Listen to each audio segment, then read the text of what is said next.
Hello बच्चों, नमस्कार। पिछले सेशन में हम लोगों ने पढ़ा लाइंस एंड एंगल्स। उसमें हमने एक्सरसाइज 6.1 पूरी कर ली थी। आज हम नेक्स्ट एक्सरसाइज पढ़ेंगे। पहले उसके कॉन्सेप्ट के बारे में बात करते हैं।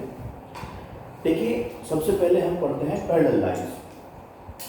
पैरेलल मतलब समांतर लाइनें जिनके बीच का अंतर सदैव समान रहता है, या डेफिनेशन के अकॉर्डिंग हम कहें वे लाइनें, दोज लाइंस वो नेवर इंटरसेक्ट, जो कभी भी एक दूसरे को नहीं काटेंगी। जैसे कि रेलवे ट्रैक्स आपने देखा होगा, दो लाइन होती है पैरेलल, कभी नहीं मिलती। आपकी कॉपी पर जो लाइनें बनी होती हैं वो पैरेलल्स बनी होती हैं, एक दूसरे को कहीं पर भी इंटरसेक्ट नहीं करती। ठीक है, तो उन्हीं पर बेस्ड है अब हमारा नेक्स्ट एक्सरसाइज। ये पैरेलल लाइंस हैं जो इनफाइनाइट तक चली जाएंगी, बट कभी भी एक दूसरे को इंटरसेक्ट नहीं करेंगी, काटेंगी नहीं। तो वो आपकी पैरेलल लाइंस कहलाती हैं। क्लियर है? अब हम इसमें कुछ टर्मिनोलॉजी है, कुछ शब्द हैं, उनके बारे में डिस्कस करते हैं। मान लीजिए एक ट्रांसफर लाइन, एक तिरछी लाइन, इन्हें दोनों पैरेलल लाइंस को इंटरसेक्ट कर रही है। सबसे पहले हम बात करते हैं कॉरस्पॉन्डिंग एंगल्स की।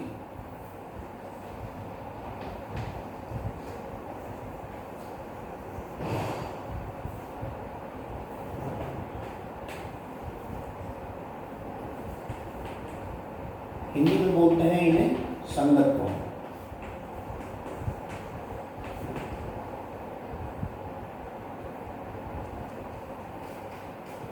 कॉरस्पॉन्डिंग एंगल होंगे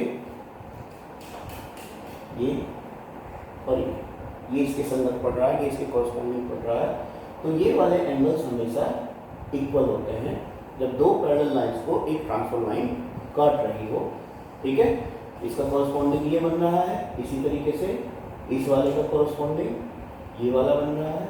ठीक है, इसी तरीके से इस वाले का ये वाला बन रहा है और इस वाले का ये वाला। तो ये सभी कॉरस्पॉन्डिंग एंगल्स जो होंगे वो इक्वल होते हैं इसमें। ठीक, दूसरा है इसमें अल्टरनेट एंगल्स।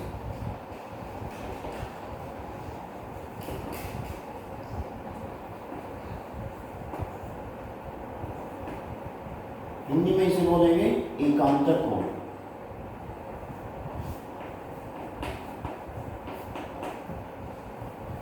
एकांतर कोण क्या होंगे?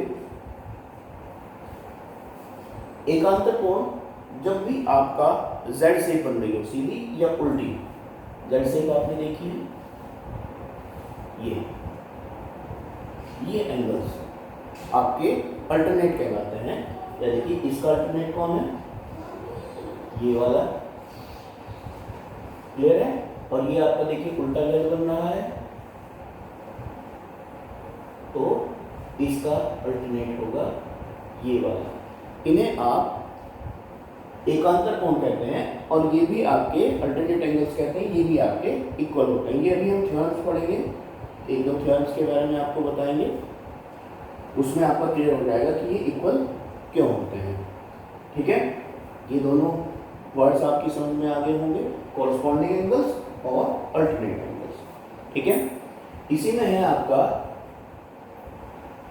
Corresponding angles in same side. ठीक है, या alternate angles in same side. Clear है? अब देखिए सेम साइड के इसका कॉरस्पॉन्डिंग ये है, इधर राइट साइड में पड़ रहा है ये, और लेफ्ट साइड में इसका कॉरस्पॉन्डिंग ये है। ठीक है, इसी तरीके से अल्टरनेट तो आपका एक इस साइड में होगा और एक दूसरी साइड में होगा हमेशा ही, वो सेम साइड में नहीं बनेगा। इसके बाद interior angles of same side. ये दोनों इंटीरियर एंगल्स हैं सेम साइड के, और इन दोनों का सम हमेशा 180 होगा। पहले हम प्रॉपर्टीज को पढ़ रहे हैं, अब हम इसके बाद थ्योरम्स करेंगे, उनमें इन प्रॉपर्टीज को प्रूव भी करेंगे। तो पहले ये आप समझ लीजिए। इसी तरीके से सेम साइड के दो इनर एंगल अंतः कोण ये पड़ रहे हैं, और इनका भी सम आपका 180 होगा हमेशा ही। क्लियर है ये बात? एक ही साइड के दोनों एंगल्स जो होंगे, अंदर वाले इनर वाले, इन दोनों का सम 180 होगा। ठीक, अब आते हैं इनकी थ्योरम्स पे।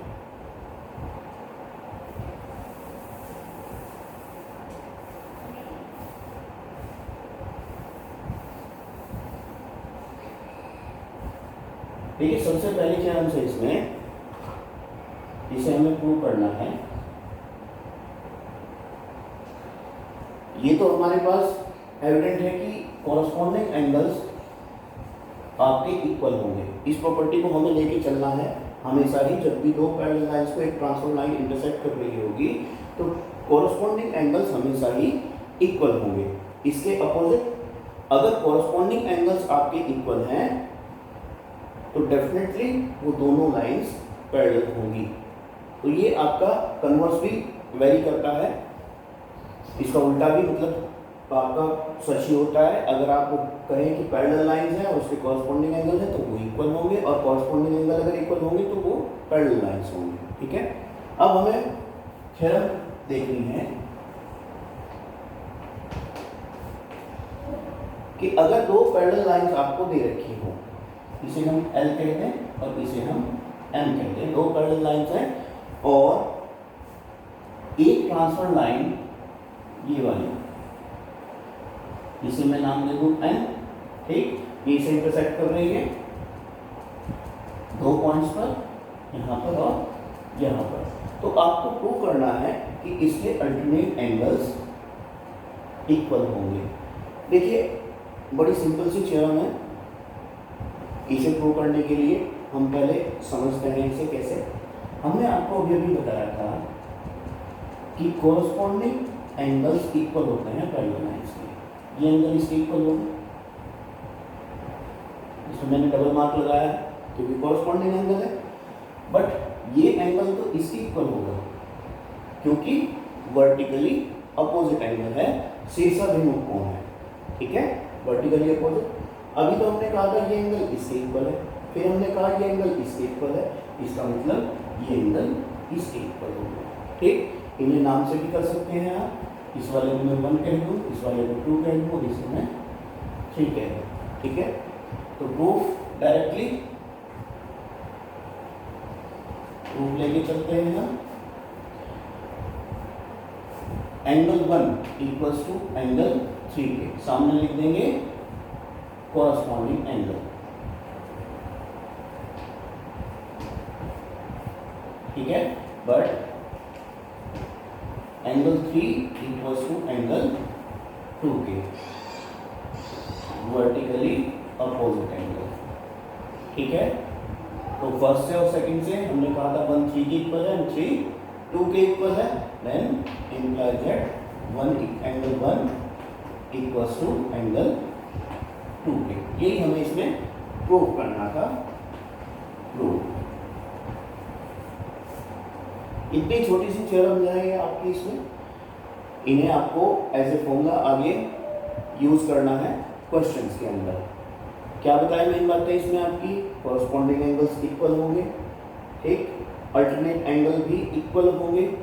एक ही ओर के इंटीरियर्स का सम 180 होगा, चाहे लेफ्ट का लें चाहे आप राइट का लें। ठीक है, तो इन प्रॉपर्टीज को अगर आप ध्यान में रखेंगे तो क्वेश्चंस अब आगे आपकी बहुत आसान है। इसमें एक और खास बात है कि अब कुल मिलाकर आप यहाँ पे देख रहे हैं कि 4 एंगल्स तो ऊपर बन रहे हैं, 1 2 3 एंड 4, और 4 ही नीचे बन रहे हैं। यानी कि कुल मिलाकर यहाँ पर आपके पास 8 एंगल्स हैं, 8 कोण आपके पास यहाँ पे बन रहे हैं। इनमें से यदि एक का भी आपको पता है, कोई एक एंगल भी आपको पता चल जाए तो बाकी सारे एंगल्स आप निकाल सकते हैं। ठीक है, तो देखते हैं अभी कैसे। क्वेश्चन स्टार्ट करते हैं। सबसे पहला क्वेश्चन आपको दे रखा है 6.2, एक्सरसाइज 6.2। इसमें पहला ही है आपके पास, फिगर इसकी बना लेते हैं हम पहले। दो पैरेलल लाइंस हैं,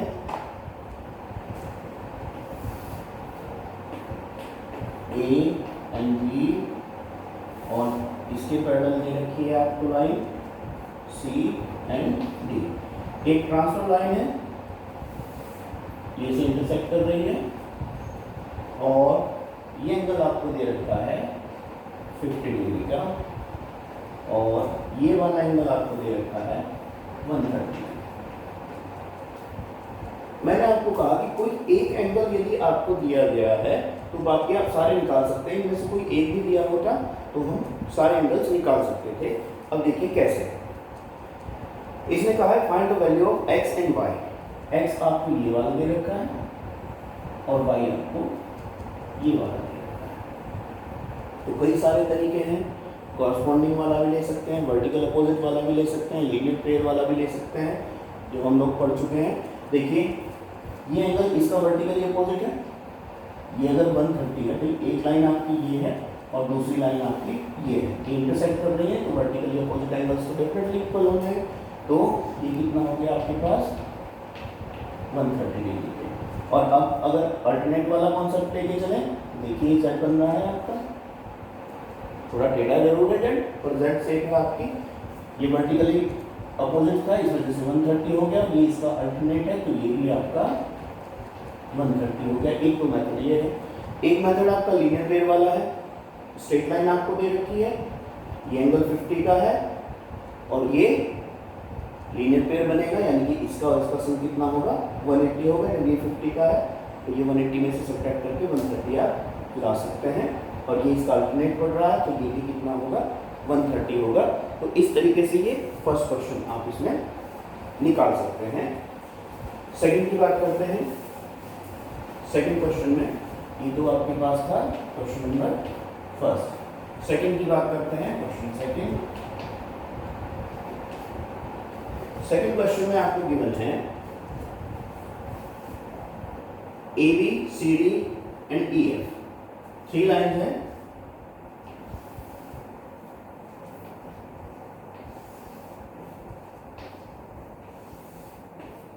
एक बात का आपको और ध्यान रखना है कि अगर कोई दो पैरेलल लाइंस दे रखी हैं आपको, जैसे कि ये ले लें आप ए बी, ये सी डी और ये E F. A B parallel दे रखी है सी डी के। अब यदि कोई तीसरी लाइन इन दोनों लाइनों में से किसी एक के पैरेलल हो, जैसे कि ए बी आपकी पैरेलल थी सी डी के, और सी डी के पैरेलल अगर ई एफ ले ली जाए तो ये ई एफ लाइन भी पैरेलल होगी ए बी के, ठीक है। और पैरेलल लाइंस के बीच में जो एंगल्स बनता है वो हमेशा 0 डिग्री का बनता है, यानी कि इनके बीच का एंगल 0 होता है या 180 होगा, ठीक है। अब देखिए करना शुरू करते हैं इस क्वेश्चन को। इसमें गिवन है हमें कि एक ट्रांसफर लाइन इसे इंटरसेक्ट कर रही है। ये ट्रांसफर लाइन है, यहां पर ये एंगल आपको गिवन है x, ये एंगल आपको गिवन है y, और ये वाला एंगल आपको गिवन है z। और क्वेश्चन में आपको दे रखा है कि y plus y ratio z equal to 3:7 के। यहाँ पे है y ratio z is equal to 3:7 के, यानी कि y के और z के बीच में जो रेशो है वो 3:7 का रेशो है। अब देखिए इसका कॉरस्पॉन्डिंग ये पड़ रहा है, अगर ये z है तो ये भी z ही होगा। ये तो कॉरस्पॉन्डिंग वाली प्रॉपर्टी ले सकते हैं, नहीं तो आप अल्टरनेट वाली भी ले सकते हैं। ये z है तो ये भी z ही होगा, ठीक है। या वर्टिकली अपोजिट वाली ये y होगा। अब आप लीनियर पेयर का भी सहारा ले सकते हैं और एक और के इंटीरियर का भी सहारा ले सकते हैं। देखिए अगर हम CD is a straight line then y plus z is equal to कितने के हैं 180 के हैं, ठीक है ना। और इसी तरीके से x प्लस y एक ही और के इंटीरियर एंगल्स हैं, इनका भी सम कितना होगा 180 होगा। तो उसी प्रॉपर्टी का हम यूज करेंगे जैसे हमने आपको भी बताया था। तो सबसे पहले हम यहाँ पर जो रेशो दे रखा है इसमें कोई कॉमन नंबर्स यूज करके इनकी वैल्यूज निकाल लेते हैं। Let y is equal to 3k, x नहीं यूज करेंगे क्योंकि x इसमें गिवन है। जो नंबर आपको क्वेश्चन में दे रखा होगा उसे आप इसमें यूज नहीं करेंगे। And z is equal to 7k। ठीक है, एक के हमने कॉमन नंबर ले लिया दोनों के बीच में, जो इन्हें रेशो में कन्वर्ट करता है डिवाइड करने के बाद। अब यहाँ पे देखिए C D is a line,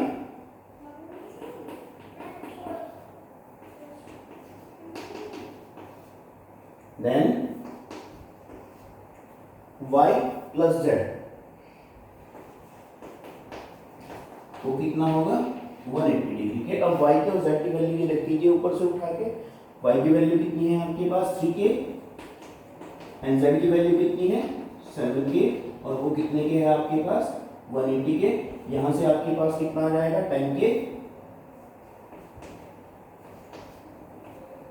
equals to 180 and k is equals to 18 degree.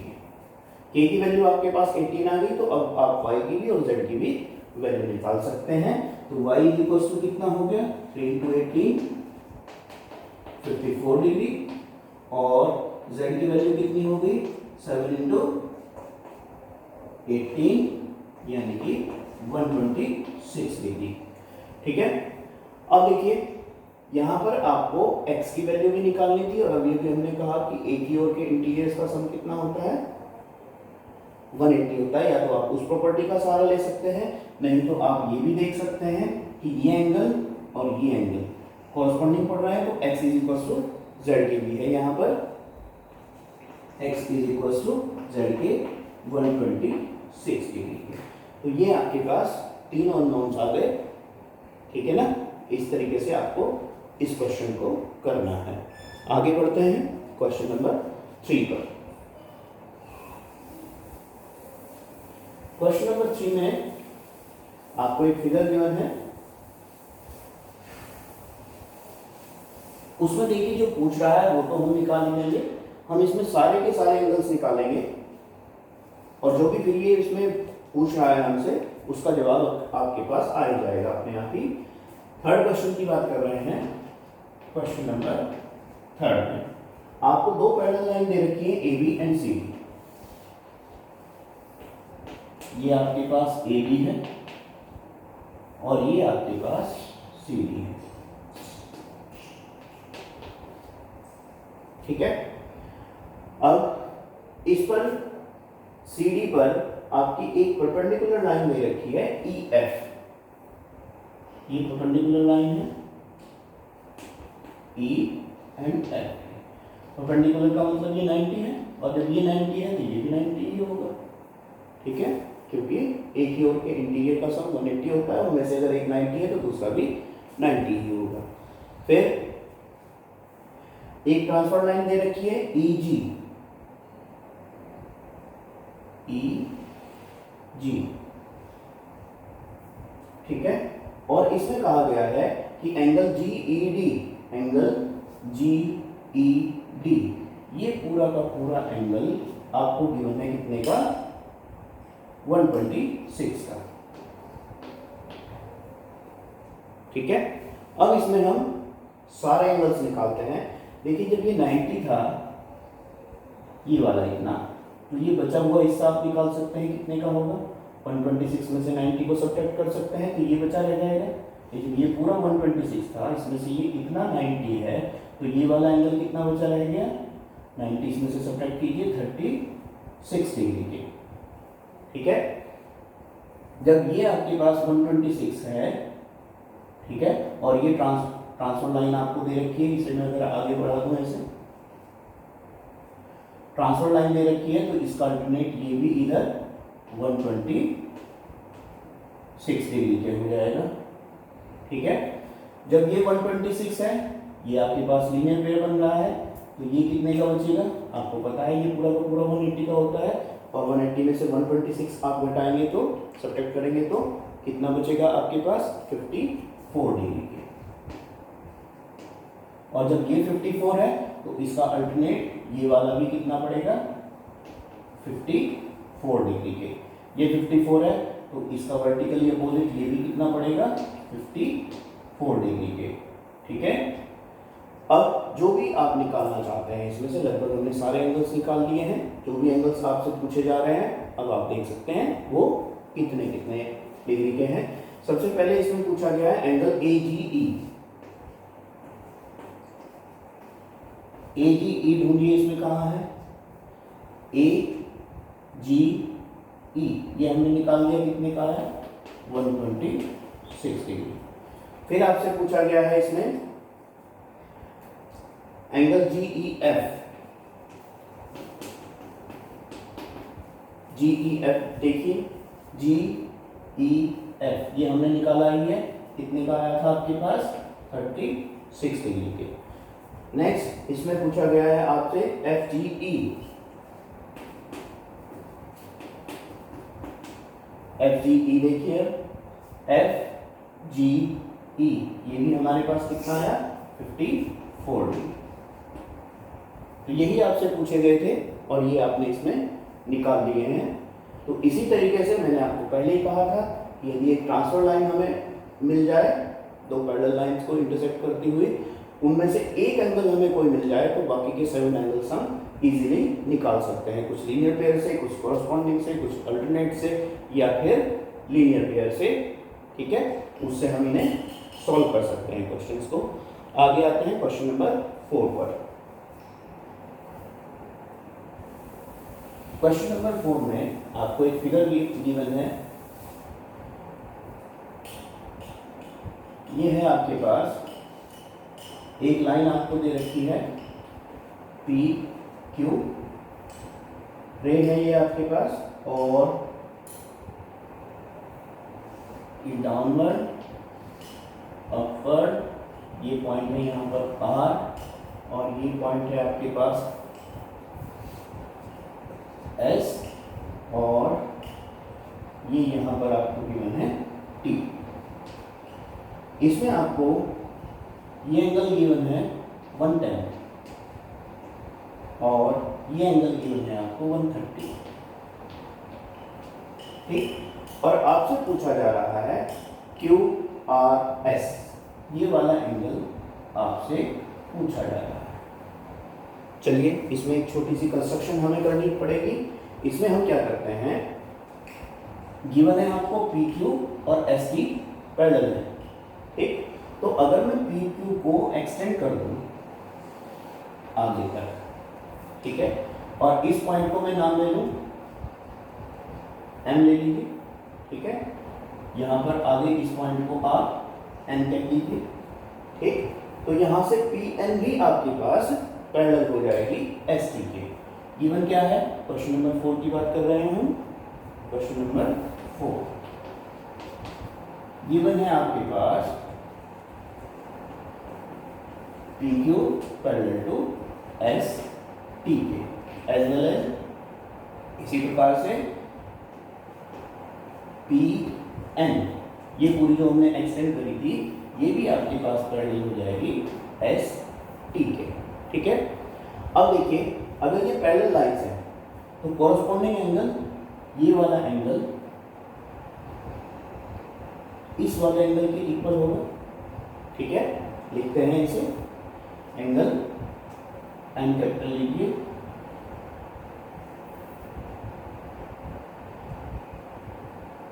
Angle MST equals to, यानी कि ये वाला एंगल इक्वल हो जाएगा RMN के, और वो कितने के दे रखा है आपको? 130 डिग्री के। तो ये आपके पास ब्रैकेट में लिखेंगे इसकी प्रॉपर्टी, किस वजह से? Corresponding angle.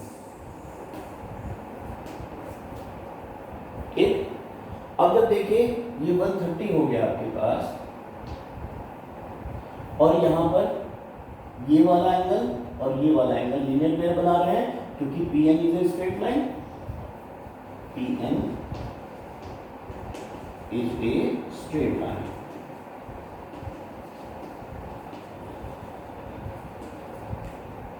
ठीक, देन एंगल हम ले सकते हैं यहां से QMR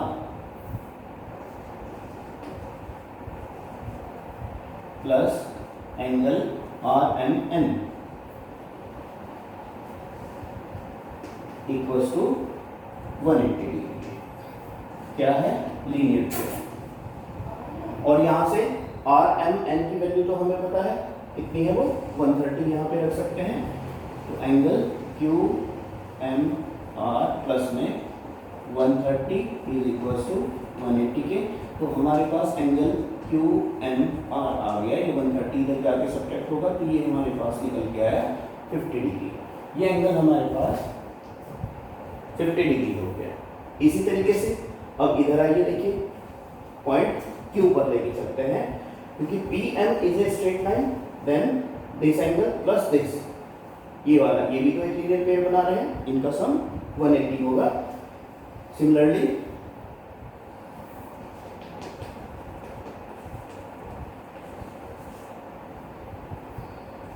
P M is a straight line,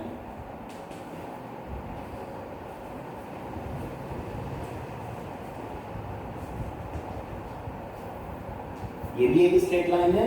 तो कौन कौन से एंगल लेके चलेंगे अपनी बार हम,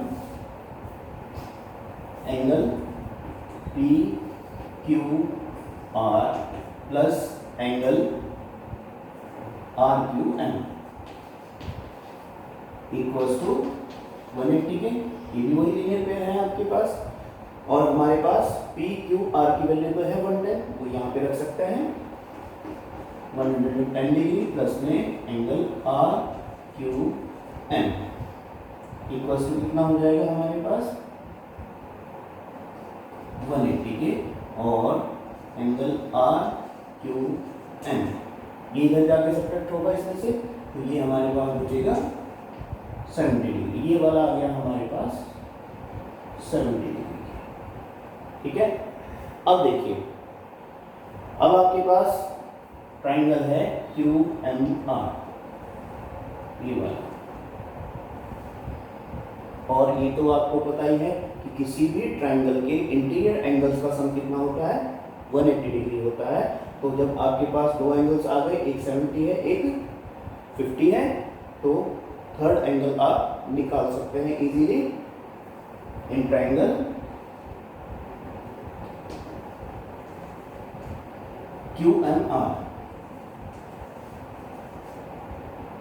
70 plus 50 plus Q R M या क्यू आर एस जो हमसे पूछा गया था,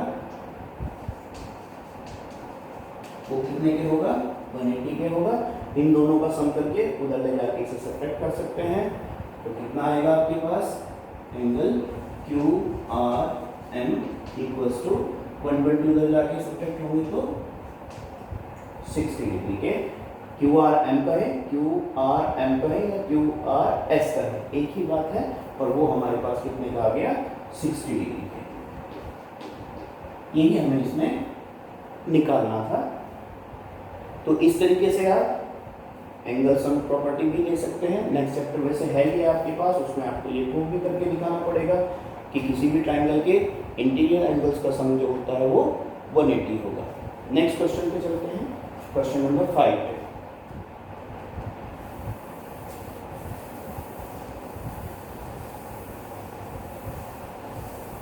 क्वेश्चन नंबर 5 में आपको फिर से वही एक फिगर गिवन है,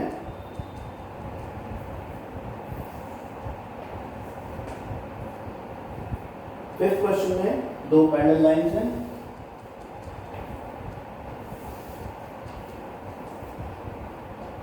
A B and C D. यहां पर एक पॉइंट इसके ऊपर दे रखा है आपको P, और इसके ऊपर दो पॉइंट्स दे रखे हैं Q एंड R, और यहाँ पर ये एंगल आपको दिया गया है 50 डिग्री के, एंड ये एंगल आपको दे रखा है 127 डिग्री के। अब आपको वैल्यू निकालनी है x की एंड y की। ये x है और ये आपके पास y है। ठीक है, देखिए करना शुरू करते हैं। क्लियर है, यहाँ पर जब आपके पास AB और CD पैरेलल लाइंस हैं और ये एक ट्रांसफर लाइन PQ इसे काट रही है, इंटरसेक्ट कर रही है, तो इसका अल्टरनेट कौन पड़ रहा है, ये देखिए Z बन रहा है, तो ये 15 तो यहाँ पे किसके बराबर हो जाएगा, इसके x के इक्वल आ रहा है। क्लियर है। अब यहाँ पे ध्यान देंगे R पॉइंट के ऊपर, ये आपके पास CD एक स्ट्रेट लाइन है, ये एंगल 127 और ये दोनों मिलकर एक लीनियर पेयर बना रहे हैं।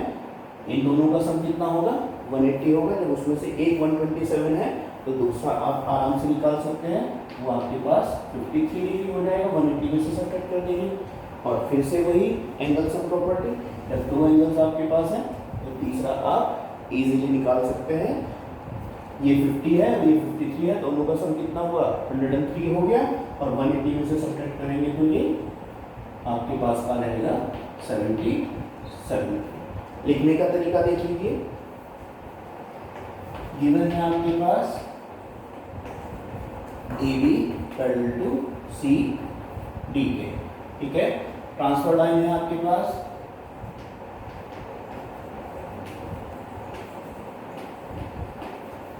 PQ इंटरसेक्ट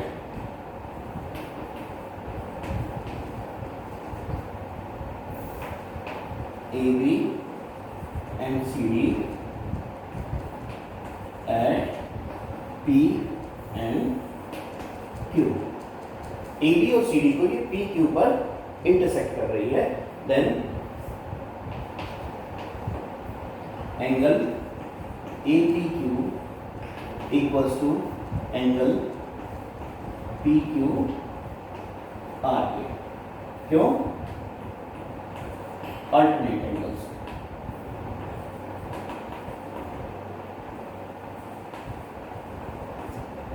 और इक्वल्स टू कितने के हैं, 50 के। तो यहां से हमारे पास x इक्वल्स टू आ गया आपके पास ये 50 के। क्लियर है। इसी तरीके से अब CD is a straight line, एक सीधी रेखा है,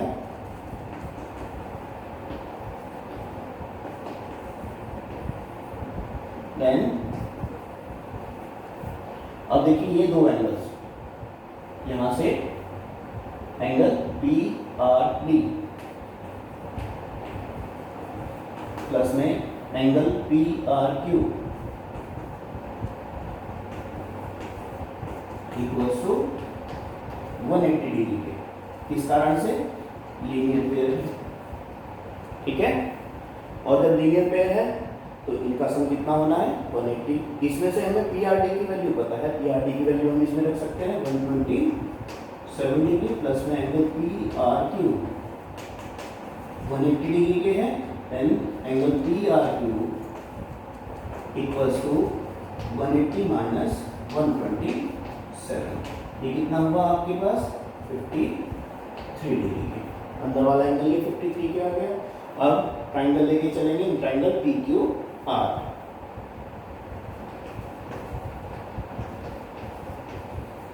angle P plus angle Q plus angle R equals to कितना होता है, 180 डिग्री के होता है। हमारे पास एंगल P कौन है, वो Y है। एंगल Q वो हमने निकाल लिया था, कितने का है, 50 का। एंगल R वो भी हमने निकाल लिया है, इसका कितना है, वो 53 है, इक्वल्स टू 180 डिग्री के। तो यहाँ से y इक्वल्स टू आ जाएगा 50 और 53 इधर जाके सब्ट्रैक्ट हो जाएंगे, तो कितना, 77 डिग्री। ये आपके पास 5th क्वेश्चन आपका हो गया। ये इसे लिखने का तरीका है, समझने का आपको मैंने बता ही दिया था। सबसे पहले क्वेश्चन को समझें और उसके बाद फिर जो भी आपने वर्क करा है उसमें उसके एंगल निकालने के लिए उन्हें ही आपको यहाँ पे वर्ड्स में लिखना भी होता है। इसमें कुछ थोड़ा बहुत इंटरचेंज आप कर लें, जैसे कि मान लीजिए हम अल्टरनेट एंगल से कर रहे हैं, आपने लीनियर पेयर से कर दिया या कॉरस्पॉन्डिंग से कर दिया, तो कोई फर्क नहीं पड़ेगा उससे, क्योंकि प्रॉपर्टीज सारी की सारी एक ही जगह जाके पिन पॉइंट होंगी। वैल्यू जो आप निकालना चाह रहे हैं, जो टारगेट आपके पास है, वही निकल के आपका आएगा। तो आप किसी भी प्रॉपर्टी का यूज़ कर सकते हैं। ये जरूरी नहीं है कि हमने अल्टरनेट का यूज़ करा है और आपने कॉरस्पॉन्डिंग का यूज़ करा है या किसी तीसरे बच्चे ने लीनियर पेयर का यूज़ करा है, तो कोई उनमें से गलत है, सब ने सही किया है, ठीक है। बस ध्यान ये रखें, अब तुक्का ना लगाएं और जुगाड़बाजी से क्वेश्चंस ना करें, ठीक है। अगर यहाँ पे कुछ भी आप कर रहे हैं तो उसकी प्रॉपर्टीज जरूर उसके सामने लिखें कि किस वजह से हमने ये किया है, रीजन जरूर दें उसका, कारण जरूर बताएं उसका कि अगर ये इक्वल है तो क्यों है, ठीक है, और हमने ये ऐसे किया है तो उसका रीजन क्या था, कारण क्या था, लॉजिक क्या था, ठीक है। क्वेश्चन नंबर 6 पे आते हैं। लास्ट क्वेश्चन है इस एक्सरसाइज का, क्वेश्चन नंबर 6। इसमें दे रखा है PQ and RS two mirror placed parallel to each other, दो प्लेन मिरर्स हैं और एक दूसरे के पैरेलल रखे हुए हैं।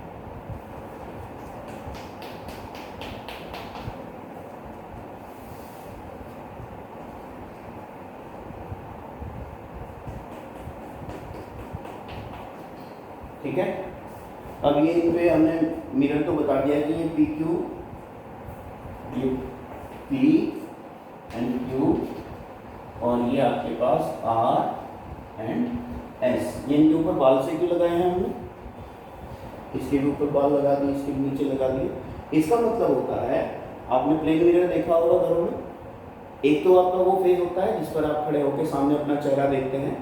अगर आपने देखा हो कहीं से आपका मिरर टूटा हुआ आपको मिल जाए, उसके पीछे की तरफ जिस फेस पे आप देखते हैं उसके जस्ट पीछे एक पेंट लगा हुआ होता है, ठीक है।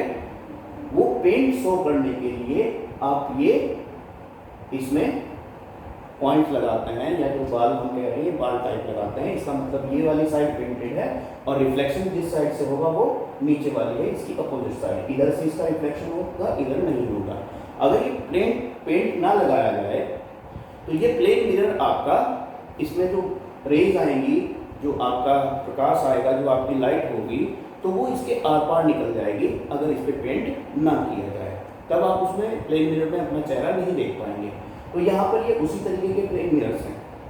आपने कहीं पे देखा है इस तरीके के प्लेन मिरर्स लगे हुए?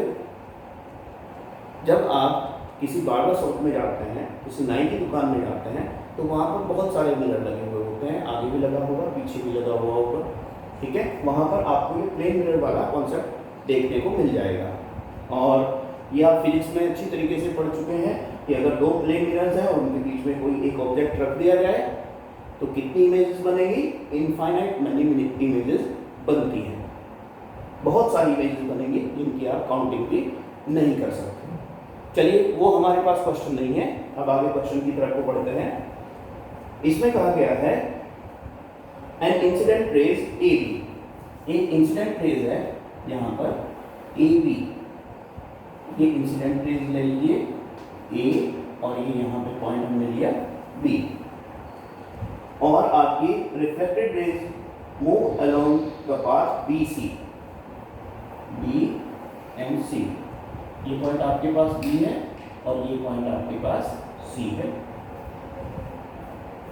And strike the mirror RS mirror को स्ट्राइक करती है किस पर? C पॉइंट पर। वो C पॉइंट हमने ले लिया है यहाँ पे, और उसके बाद रिफ्लेक्ट हो जाती है CD पर। ये इस तरीके से रिफ्लेक्ट हो जाएगी D पर। ये हम एरो साइन लगा देते हैं कि ये रेस किस डायरेक्शन में चल रही हैं। तो आपको प्रूव करना है कि AB पैरेलल टू CD के, यानी कि ये जो रेस है AB ये पैरेलल होगी CD के। बड़ी सिंपल सी बात है, आपने लॉज ऑफ रिफ्लेक्शन पढ़ रखे हैं। लॉज ऑफ रिफ्लेक्शन में यहाँ पर आप एक परपेंडिकुलर लेके चला करते थे, इसी तरीके से यहाँ पर भी आप एक परपेंडिकुलर लेके चला करते थे। यहाँ पर भी आपकी इंसिडेंट रेज स्ट्राइक करेगी किसी भी मिरर को, उस पॉइंट पर आप परपेंडिकुलर लेके चला करते थे। इसे मैं अगर M कह दूँ और इस वाले को अगर मैं N कह दूँ, ठीक है, ये परपेंडिकुलर है। और आपने लॉज ऑफ रिफ्लेक्शन तो पढ़ रखे हैं। क्या है? सबसे पहला है कि इंसिडेंट एंगल और रिफ्लेक्शन एंगल दोनों के दोनों इक्वल होते हैं। दूसरा लॉज उसमें था आपका incident raise, reflected raise and perpendicular, दोनों के तीनों आपके सेम प्लेन में होंगे, एक ही प्लेन में होंगे और एक ही पॉइंट पर भी होंगे, ठीक है। तो यहाँ पे सबसे पहली बात हम करते हैं पहले वाले लॉज की कि आपका जो इंसिडेंट एंगल है ये वाला, ये रिफ्लेक्टेड एंगल के इक्वल है। ठीक है, अब यहाँ से क्लियर है आपके पास कि दो पैरेलल मिरर थे PQ एंड RS। तो ध्यान दीजिए जब ये पैरेलल थे और ये इस पर परपेंडिकुलर है BM और ये इस पर परपेंडिकुलर है CN, ये भी 90 का है और ये भी 90 का है, तो एविडेंटली ये आपका BM पैरेलल होगा CN के। क्लियर है ना ये बात? कारण देख लीजिए, अगर मैं थोड़ा सा इसे आगे बढ़ा दूं, जब ये 90 था तो ये भी तो 90 था, ठीक, और ये इधर भी 90 है, इसका और इसका सम कितना बैठ रहा है 180। एक ही और के इंटीरियर्स का सम अगर 180 बैठ रहा है तो ये दोनों लाइनें क्या होंगी, पैरेलल होंगी। वो आपको बताया ही था अभी कि एक ही और के इंटीरियर का सम 180 होता है, और उसका अगर रिवर्स लेके चलें कि एक ही और के इंटीरियर का सम 180 हो रहा है तो दोनों की दोनों पैरेलल होंगी। बट सीधी सी बात आप ये समझ के चलिए कि अगर PQ पर परपेंडिकुलर हमने BM डाला है और RS पर परपेंडिकुलर CN डाला है तो BM और CN भी पैरेलल होंगे। ठीक, अभी हमने कहा था कि ये वाला एंगल और ये वाला एंगल दोनों बराबर है क्योंकि ये इंसिडेंट एंगल है और ये रिफ्लेक्टेड एंगल है।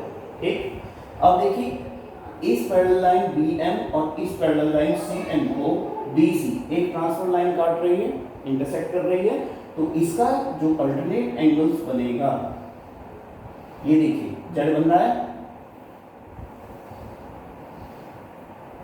है ना, तो ये वाला एंगल इस वाले अल्टरनेट के इक्वल होगा।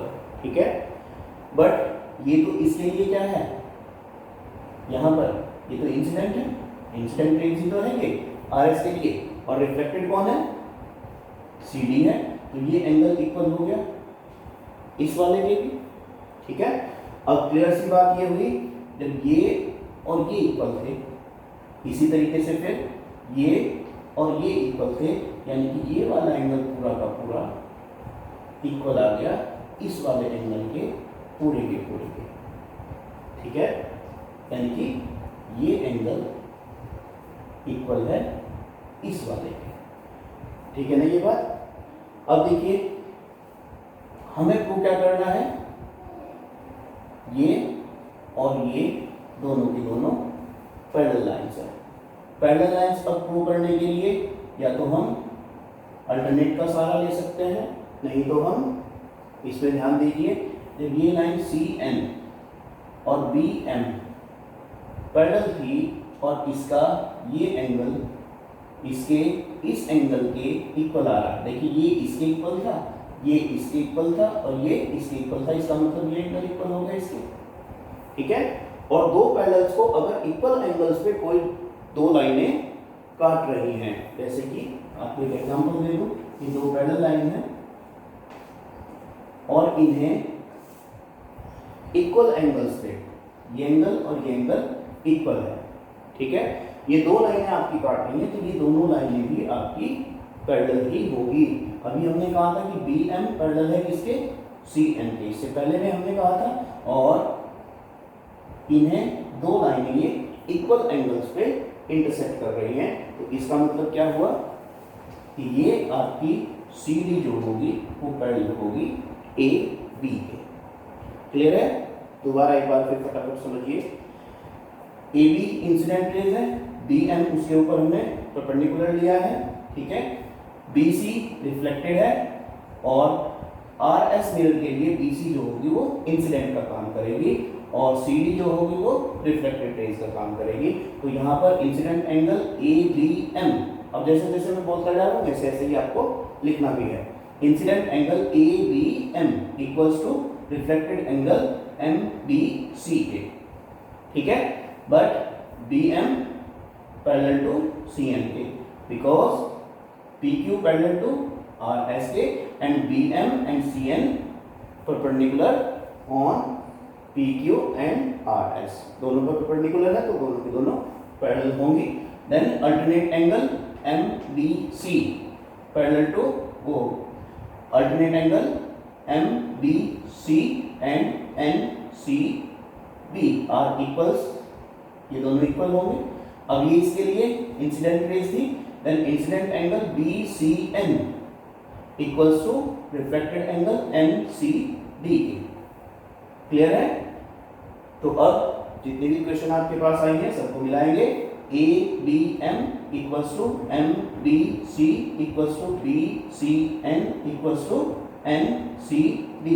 Then ABM equals to NCD। ठीक है? And BM parallel to CN and angle ABM equals to angle NCD then AB parallel to CD। इस तरीके से आप इसे प्रूव कर सकते हैं और यही आपको इसमें प्रूव करना था। इस क्वेश्चन को लिखेंगे बच्चों आप खुद ही, ठीक है?